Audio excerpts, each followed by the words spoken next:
Janet was lying in bed with her husband when she spontaneously suffocated. This brought her out of her body and on a life-altering visit to the other side. I was up at the ceiling looking down on myself and my husband laying in bed beside me, and I knew that I was dead and that was the body that I had been in. I was enfolded in the most amazing and undescribable peace, love, and tranquility that we can't find here on earth. And I had universal consciousness connection. I knew that I had been here before and that this was all normal. I was in blackness, which made sense because it was the middle of the night, so it didn't frighten me at all. And I saw a pin of light coming off toward me from the distance from the right. Then I went back up at the ceiling. As I was floating there, I could feel my energetic arms drifting out to my side, and they were elongated. They're kind of stretching out because they were no longer encapsulated in anything, but they were there. I saw a silver cord float by in slow motion weightlessness in front of me from left to right. I didn't know what that was. Then I was looking down at my body and I noticed that I saw something lifting out of my physical legs, and it was the color of the sky. It was blue and it was shimmering, and it kind of lifted up out of my feet, then my ankles, my shins, and up to my thighs, like lava in a lava lamp. It just kind of bubbled up. What I realized was that because once that escaped the physical body, it started drawing toward me. And that's when I realized that I was my energetic being that had left the upper part of my body, and I was now watching my energetic soul leave the lower half because I had been elongated getting out of the body. We can morph into any shape we need to do what we desire. And maybe because this was a near-death experience and it wasn't my time to go, it was fighting whether or not it wanted to come out. But in any case, it did draw up to me, and then I became one form again. And when I became this new form, it was the shape of an orb. And I know that because I could feel my arms then drawing in and my legs drawing up to create this new form, the form of an orb. And my vision became distorted as if I was looking out of a fishbowl effect until my vision became settled into this orb shape, and then it became perfect again. And I could see perfectly. Now, during the day, I wore contacts. My visions were so bad, I had to search for my glasses in the morning. I always laid them next to my bed until I put my contacts in.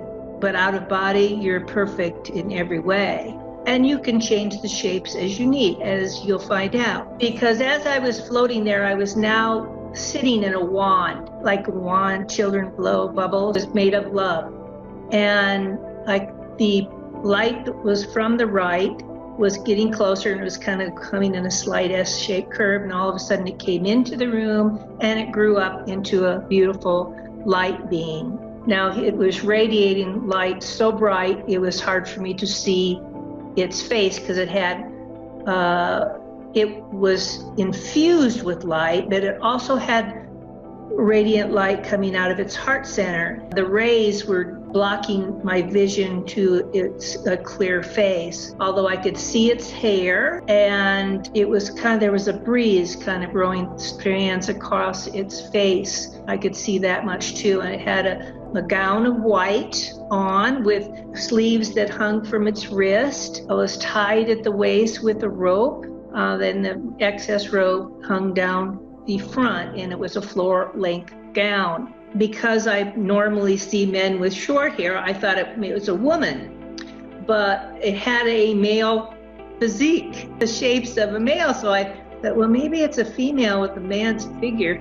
But at that point, I didn't realize that it was Jesus. He does reveal himself to me in a most unusual way. That was Jesus that was there, and he knew me. He knew everything about me. He loved me no matter my faults or my successes. It was wonderful. There was another light coming off in the distance from the left. Then he held his hand out to me and he said, it's time to come home.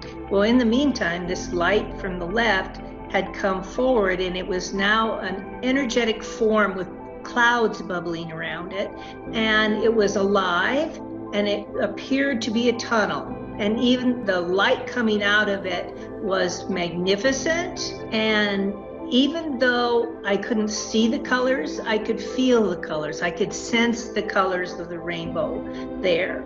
And this energetic form was God in all of his essence, because he had come through the darkness and with the clouds. And Jesus had said, it's time to come home, Jan. He gave me his right hand. And before I was going to accept his hand, I had a thought. And my thought was of my daughter, Gina.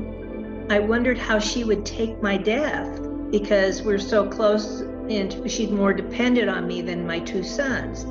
And I didn't even have to ask, because he heard my thoughts and he said she'll be okay. So I was going to go, I didn't want to go back into my physical body. I wanted to go to heaven. So he reached his rainbow arms out and he encapsulated me in his arms. And while I was in his embrace, he showed me video moments of my life, and told me to understand these moments. They matter.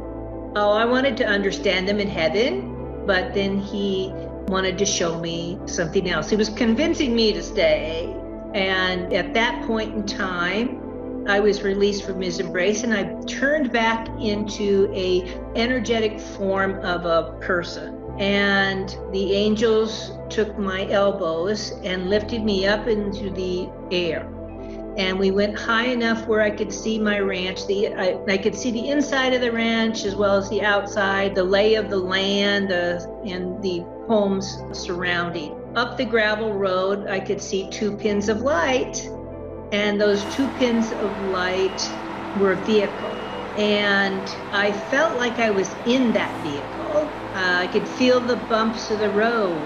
I could hear the crunch of the tires going over the gravel, just like my ear was right next to it. And actually, I could actually see the gravel road as it went down. And then all of a sudden, I was back up at where the angels had me in the air, and I could see my body and my husband in the room below.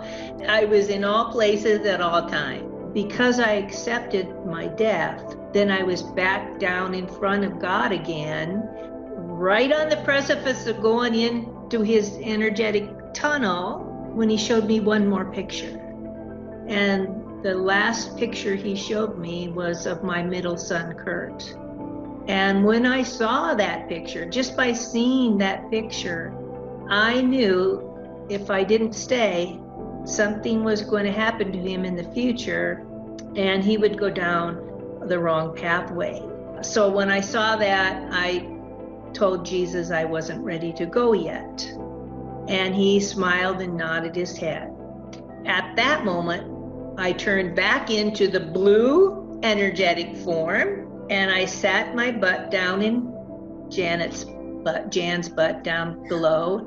And I slipped my one foot into her leg, another foot into her leg, just like you would clothing. And then I grabbed my spirit knees and I rocked back and forth, hanging on my knees until I could get up momentum to snap back in her body and help her sit up for air. And as I did that, there was this echoing message from heaven. And the message was not only for me, it's for everybody.